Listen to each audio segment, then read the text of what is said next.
Assalamualaikum warahmatullahi wabarakatuh. So for today, I am Muhammad FARHAN bin ABDUL will act as the moderator for the forum today. So the topic for this forum is about energy metabolism during exercise.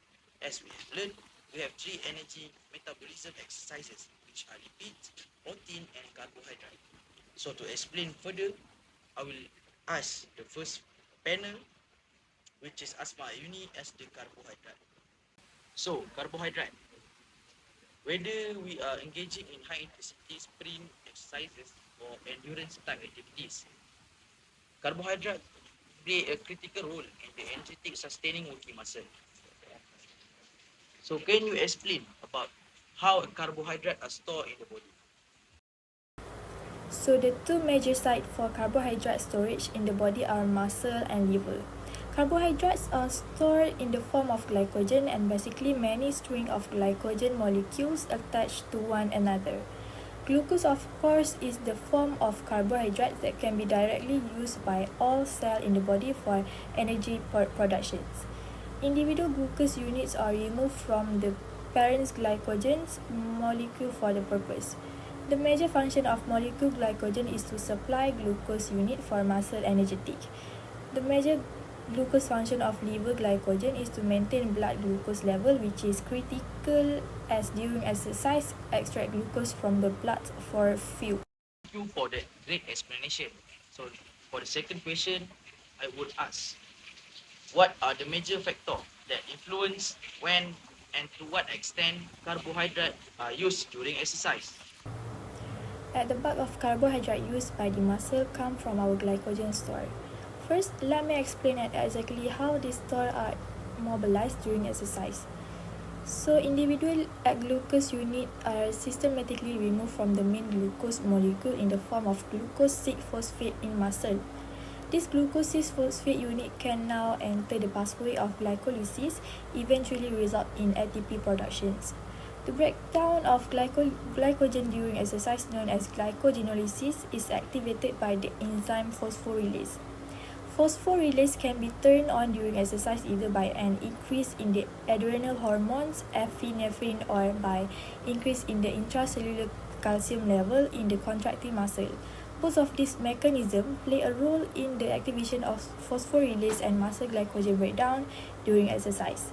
As stated earlier, the glucose phosphate now formed from glycogenolysis will enter the ATP generating pathway of glycolysis. Key enzyme in pathway of glycolysis will be activated during exercise.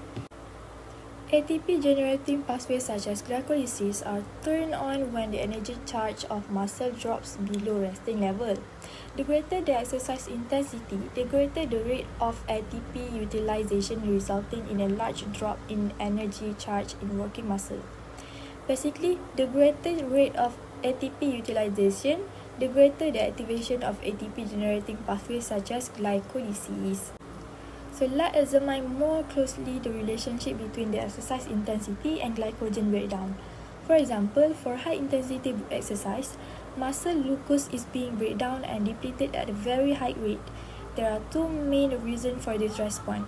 First, the rate of ATP utilization is extremely high at this exercise intensity, and this ATP production must attempt to keep pace. Given that this exercise intensity can only be maintained for a very short period of time, the majority of ATP produced must come from glycogen already stored in the muscle that is insufficient time to call upon our fat stored adipose tissue or even the glycogen stored in the liver.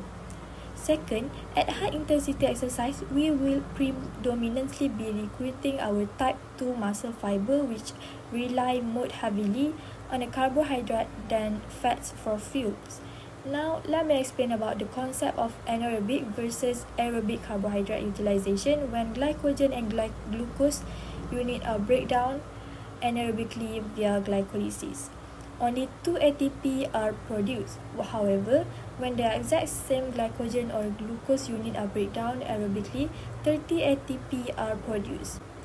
Thus, the aerobic breakdown of this unit in the mitochondria allow for 50 times more ATP production per unit.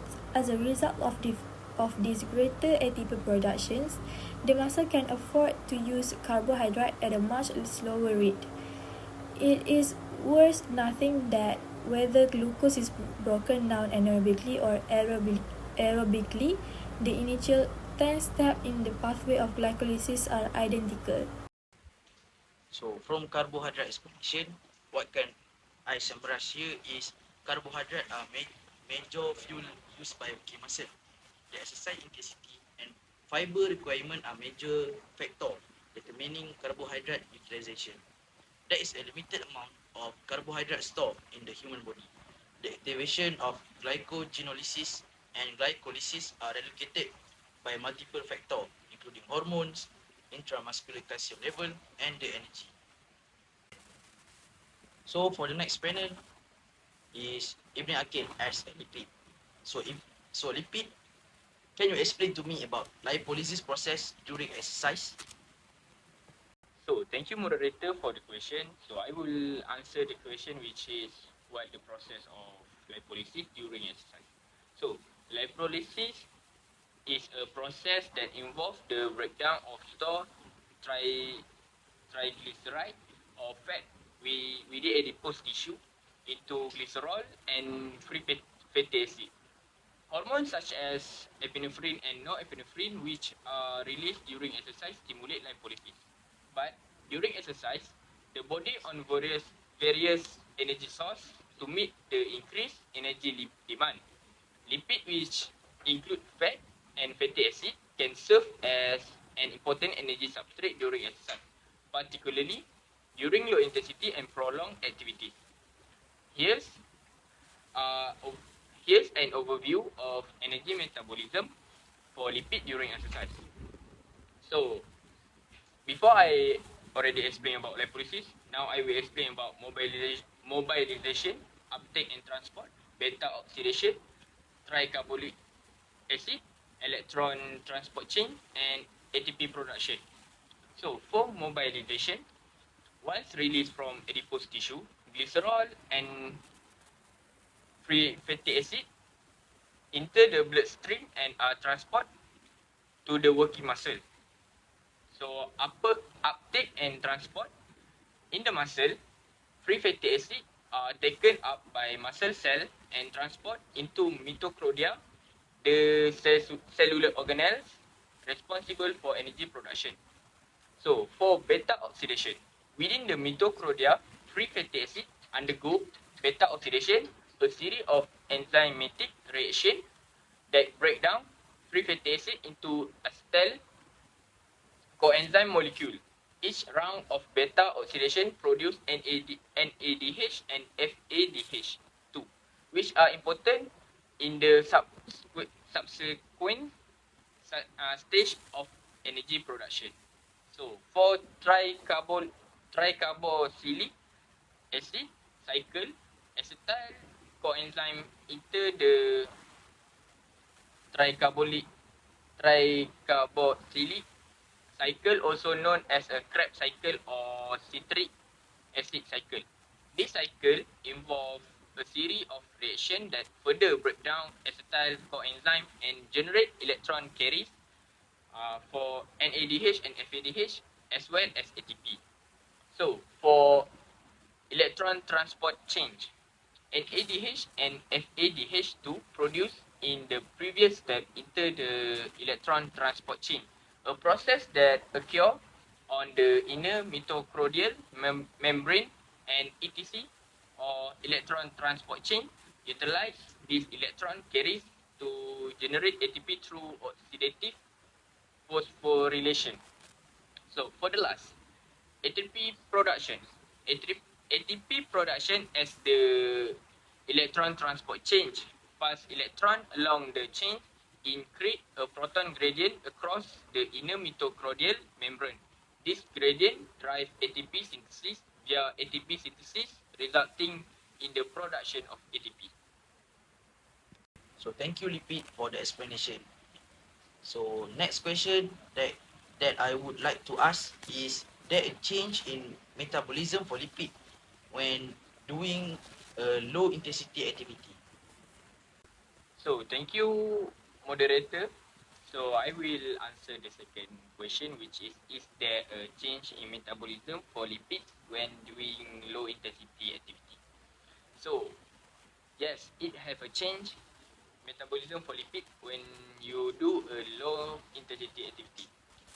It's important to note that lipid metabolism predominate during low intensity prolonged exercise such as long distance like running or cycling, where the body has sufficient oxygen supply. In high intensity exercise, carbohydrate metabolism become more prominent due to its faster energy production rate. The actual contribution of lipid to energy production during exercise varies depending on factors such as exercise intensity, duration, individual fitness level, and diet. So, additionally, the body continuously adjusts its fuel utilization during exercise, shifting between lipid and carbohydrate metabolism based on the availability of substrate and metabolic demand. So what can I conclude from the lipid explanation is lipid are important energy source during exercise, particularly during low intensity and prolonged activities. So lipolysis involves the breakdown of stored triglyceride into a glycerol and free fatty acid. Hormones such as epinephrine and norepinephrine stimulate lipolysis, mobilization, uptake and transport, beta oxidation, TCA cycle, electron transport chain, and ATP production. So lipid metabolism predominates during low intensity and prolonged activities, while carbohydrate metabolism becomes more prominent in high intensity activities. The contribution of lipid to energy production during exercises varies depending on factors such as exercise intensity, duration, individual fitness level, and diet. So for the next panel is Fadhil AMIR as a protein. So protein, the first question I would like to ask is, what is the function of energy metabolism for protein during exercise? Thank you, moderator, for the question. So I'm Fadhil Amir as a protein. Gonna explain about energy metabolism for protein during exercise. So during exercise, the body undergoes various metabolic process to provide energy for muscle contraction. Protein metabolism plays as a minor role compared to carbohydrate and fat metabolism in providing energy during exercise. However, protein can still contribute to energy production under certain conditions. Here's a breakdown of a protein metabolism during exercise. The first one is protein as a minor energy source. During low to moderate intensity exercise, the primary source of energy are carbohydrates and fats. These foods are readily available and efficiently utilized by the muscle. Protein contributes only a small proportion of the total energy expenditure, typically less than 5%. The body prefers to preserve protein for a structural and regulatory function rather than use it as an energy source. The second one is gluconeogenesis. In prolonged or intense exercise situation where glycogen stores become depleted, the body may engage in gluconeogenesis is the process of synthesizing new glucose molecules from non-carbohydrate sources, including amino acids derived from protein breakdown. Some amino acids can convert to glucose in the liver and release into the bloodstream to provide energy to working muscle.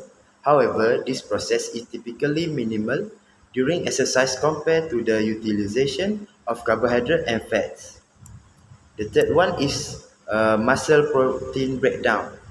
During prolonged endurance exercise or resistance trainings, the body may experience increased muscle protein breakdown. This occurs primarily to provide amino acids for other important processes, such as the synthesis of glucose or the production of neurotransmitter. However, the breakdown of muscle protein for energy is generally considered a less desirable outcome, as it can lead to muscle tissues loss and impair recovery. And the last one is protein synthesis and repair.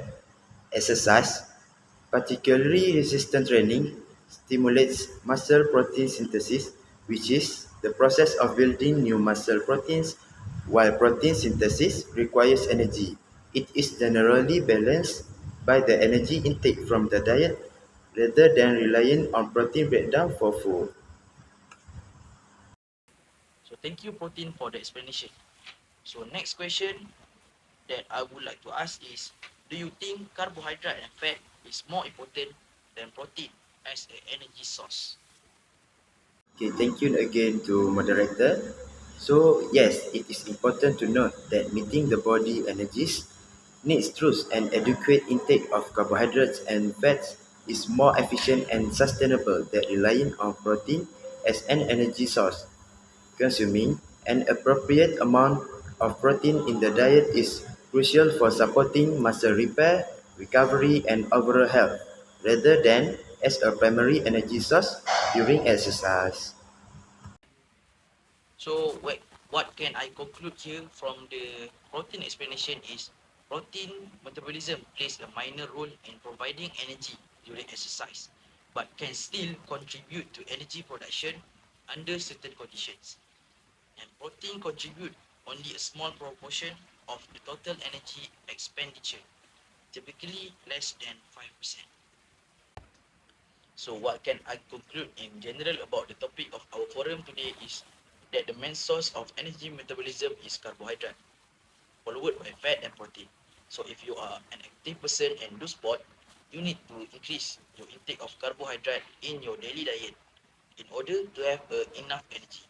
So that's all from our group. Thanks for watching.